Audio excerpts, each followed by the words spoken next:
کس سے کب لڑنا ہے، بڑوں سے پوچھ کے تجربات کو سامنے رکھ کے لڑنا۔ اکثر کامیابیوں میں غلط جنگوں کی وجہ سے پٹتا ہے، کہ جنگیں لمبی ہوتی ہیں بیٹا، اور بچوں اور دوستوں اور بھائیوں اور سجنوں، جنگیں لمبی ہوتی ہیں، جذبات میں کیا ہوا فیصلہ سالوں پہ بھاری پڑ سکتا ہے۔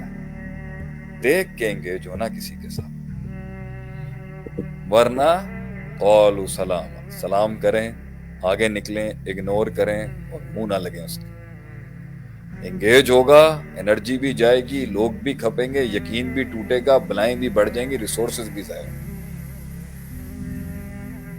اور کبھی کبھی نمبر 9، جنگ لینا ہی ترقی کی سب سے اعلیٰ معراج ہوتا ہے۔ لڑائی بنتی تھی یہاں پر، کیونکہ وہاں تیرے مسل کو اور تیرے اس کلیجے کو اور تیرے ایکسپیرینس کو پالش ہی وہ جنگ کرے گی۔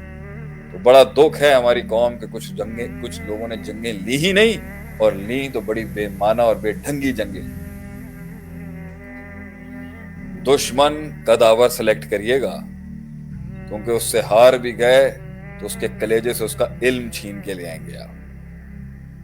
دشمن لیول کا تلاش کریے گا، اس لیے جب لڑیں اس سے لڑیں جس سے لڑنے کا فائدہ ہو۔